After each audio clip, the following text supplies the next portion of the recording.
Sur cette question, je voudrais d'abord faire une petite observation. La première, c'est que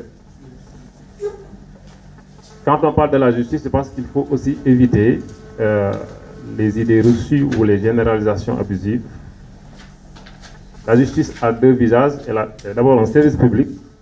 Et sous ce rapport-là, ce n'est pas parce que je suis magistrat que je le dis, mais je considère que c'est un service public qui fonctionne plus ou moins correctement.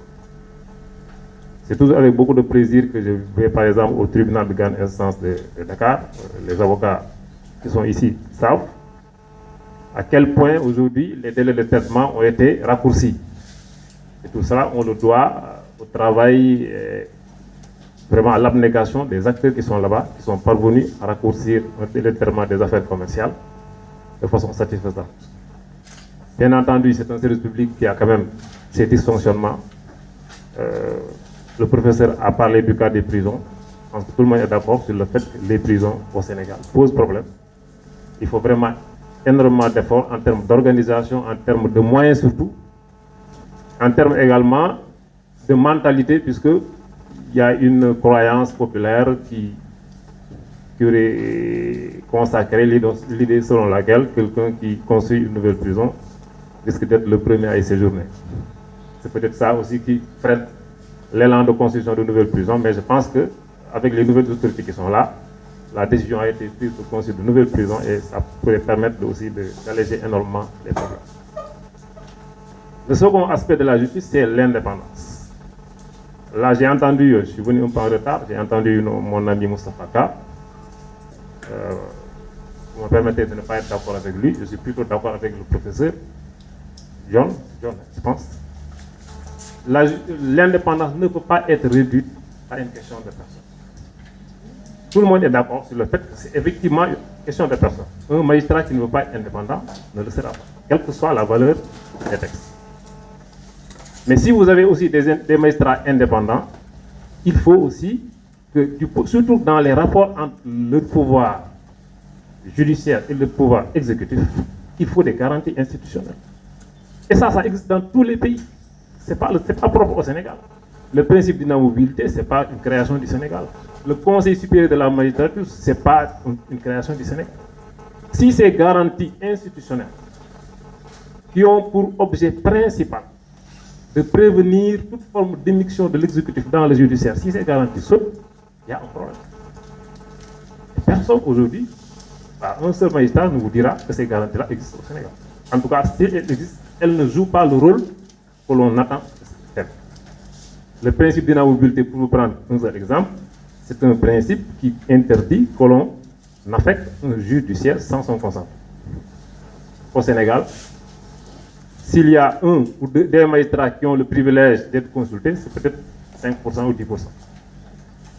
Tous les magistrats du siège sont dans une situation de précarité absolue qui fait qu'ils peuvent être affectés à tout moment. Et donc, j'ai toujours l'habitude de dire, en fait, il ne faut pas ramener ce débat à une question de personne. Parce que là, ce qui intéresse le justiciable, du point de vue du justiciable, ce n'est pas de savoir si tel ou tel magistrat est indépendant. Ce qui est important pour le justiciable, c'est de savoir si l'institution judiciaire est indépendante du pouvoir exécutif. Parce que c'est ça qui garantit sa liberté. Même s'il y a 5% ou 2% d'affaires dans lesquelles l'exécutif arrive à instrumentaliser la justice, ce sont les libertés qui sont en danger. Il s'y ajoute que ces 5%, en termes de perception, ont un effet extraordinaire, très négatif sur la perception et l'image que l'opinion a de la justice. Et cette mauvaise image, cette mauvaise perception également, joue sur l'autorité et la crédibilité de la justice. Donc, il ne faut pas que l'on sous-estime l'impact négatif de ces 5 ou ces 2% d'affaires dans lesquelles l'État arrive à instrumentaliser la justice. Je pense qu'il faut qu'on se dise la vérité. C'est que notre justice a un problème du point de vue de l'indépendance. Maître Assane Dioma Ndiaye l'a dit.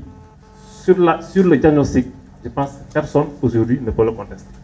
Les garanties institutionnelles qui existent dans toutes les grandes démocraties, c'est le principe d'inamovibilité, c'est un conseil supérieur qui garantit la transparence et l'autonomie dans la gestion de la carrière des magistrats. Car tout le monde sait que quand l'exécutif a la mainmise sur la carrière des juges, indirectement, il a une mainmise sur le fonctionnement de la justice. tous les magistrats ne peuvent pas être de la même, je veux dire, on ne peut pas avoir le même moral d'acier. Vous avez 500 magistrats, il y en a qui sont très, très solides, il y en a qui sont plus ou moins solides, il y en a qui ont besoin d'être encouragés. Mais quand vous installez la précarité, il y a certains qui vont céder. Forcément, certains vont céder à la tentation d'être de la docilité. Et donc la solution, ce n'est pas de s'en remettre à la bonne foi des magistrats. La solution, c'est de mettre tous dans un système qui garantisse la sérénité. Parce qu'on ne peut pas juger si on n'est pas, dans un système qui garantit la sérénité. La justice ne peut pas se rendre dans un climat d'insécurité et d'instabilité et de précarité.